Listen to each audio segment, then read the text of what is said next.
So again, as far as the dry brushing, we'll just go over that one more time here. So very minute amount of paint on there. Have your little rag there ready.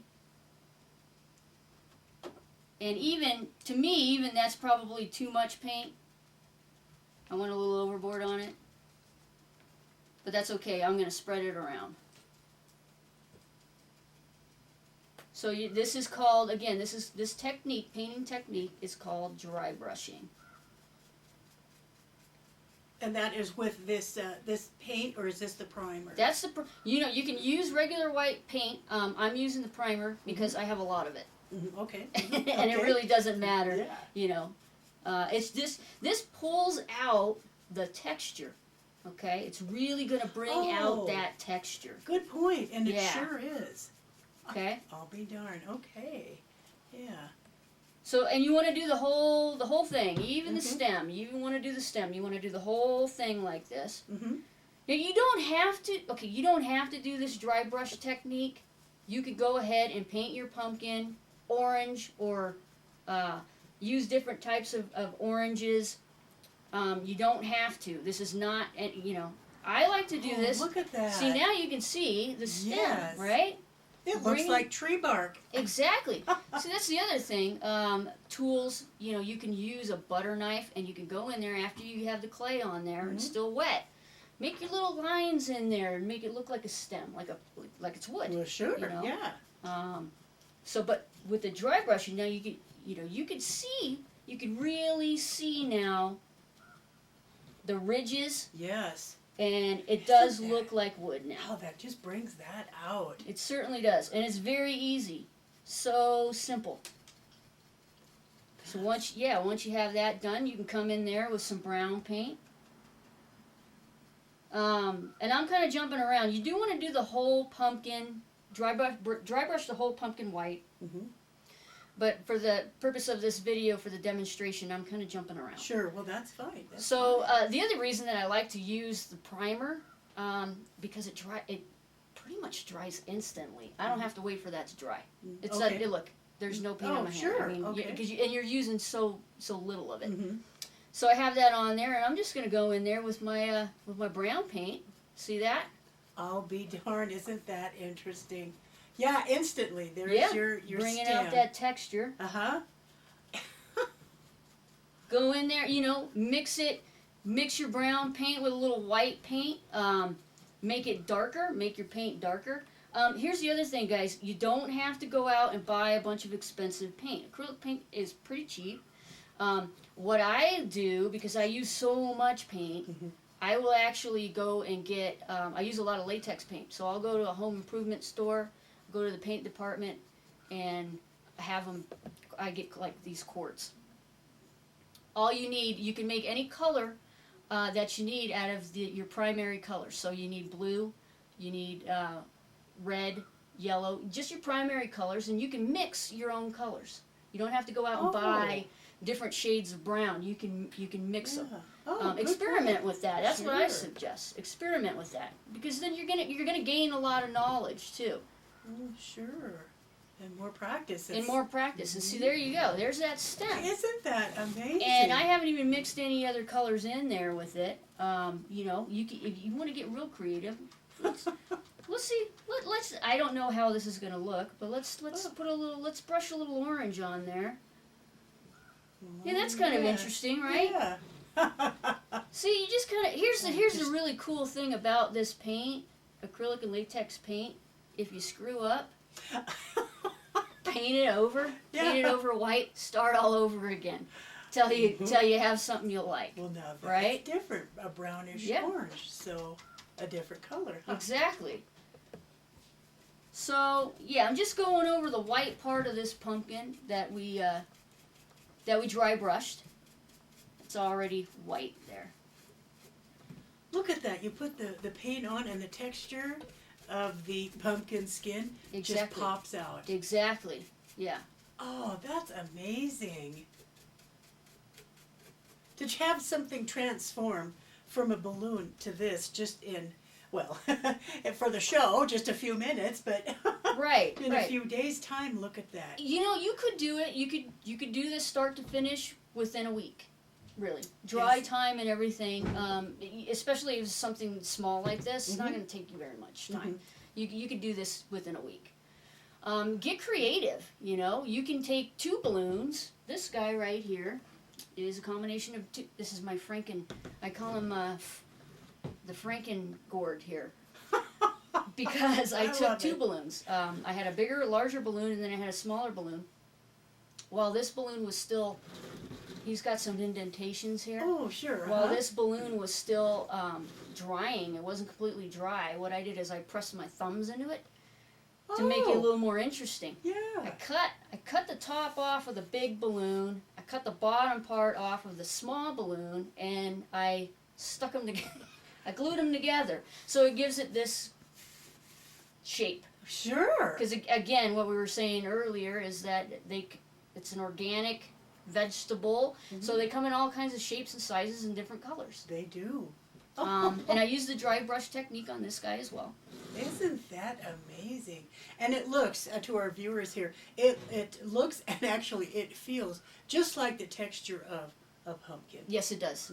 Yes, it does. So it really does give it the illusion of being a real carved pumpkin. Exactly. The beautiful thing is that it doesn't rot. That's a good point. Speaking of rotting, okay, the only way that you're really going to destroy this thing is if you leave it out in the elements, okay, because it's made from primarily paper products, recycled paper products. So you don't want to leave it out in the rain. You certainly don't want to leave it out in the snow. Leave it out in the sunshine. That's not going to hurt it. But yeah, you know, put your little tea light. Here's the other thing, okay? Get a little tea light. You don't want to use real flames in these things, obviously. Because it will catch on fire. That's right.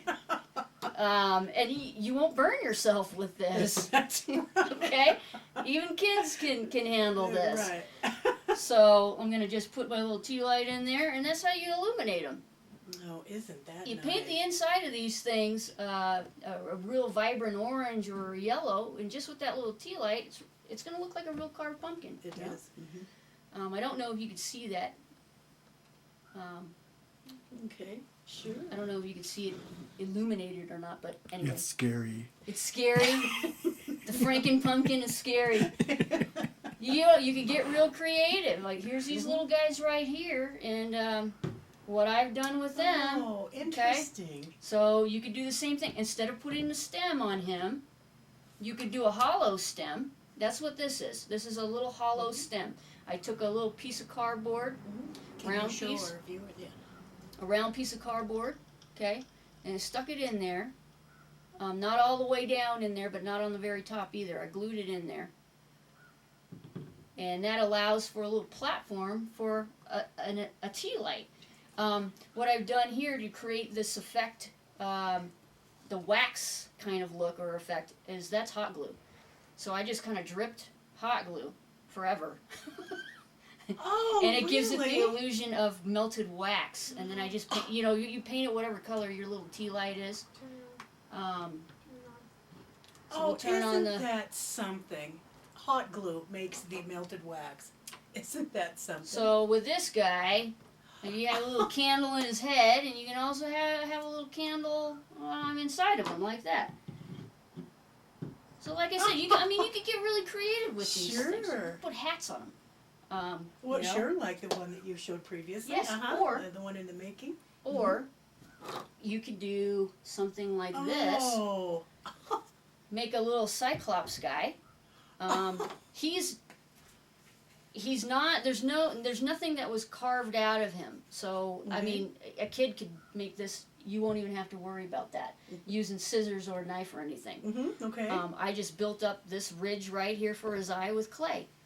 And this is a half of a ping pong ball. So I glued it in there, shoved it in there, put some clay around it, and that held in there pretty well. This is another one, a little Halloween eyeball. Stuck that in there, and there you go. You have a little Cyclops guy. Painted in purple. So like I said, you can get very creative with these things. Have a lot of fun with them. Now, this type of stem here, do you use the clay or paper? Now, yeah, that's a good question. So it starts out with like this, okay, but it's hollow. Okay. I don't put the little piece of cardboard in there. I leave this hollow, and then I take some newspaper and I roll it up. And you can use bendable wire. Bendable wire works great. So you put a piece of bendable wire, roll it up inside the newspaper, and then I make it into the shape that I want. I take some masking tape, tape it all up, shove it in there, glue it in there, and then I just put the clay over that. So you can get any kind of, with the bendable wire, you can get any kind of shape that you want. So that's just a little added thing. Wow, what an interesting tip. Easy, simple ways. Oh, isn't that fabulous? And it's fun. Well, I can It's see fun. how you can have fun, Yeah. and especially with all of these wonderful creations here. Goodness sakes. If we can get away from these wonderful pumpkins just for a second, Sure. I would love to ask you, how long did it take you to make this? This piece right here took me approximately 3.5 months to create. Did it? Okay. It's several different pieces. This coffin, he's a groundbreaker coffin prop. So basically you sit him outside and you cover the bottom area here with some moss or some pine needles or something, and it gives it the illusion that it's coming up out of the ground. Isn't that But he's only like wonderful? halfway out of the ground, right. that type of thing. Oh. So it's different pieces. This is all of these are individual planks. Okay. This is not wood. This is made out of cardboard. The whole thing is made out of cardboard. Oh, With okay. the paper mache and the but again, It's sure. and I just took a sculpting tool and kind of made the little ridge and make it look like wood. It Give does. it the illusion of does. real wood. And did you create his face? Yes. Like almost the same way these look. So there are different components. His head is a completely separate piece. It comes off. Oh. We can remove his head if we wanted Okay. to. He loses his head quite often, actually, this guy. Okay. And his hands are two, they're separate pieces as well. Oh, You look take at them that. off. Okay. Yeah.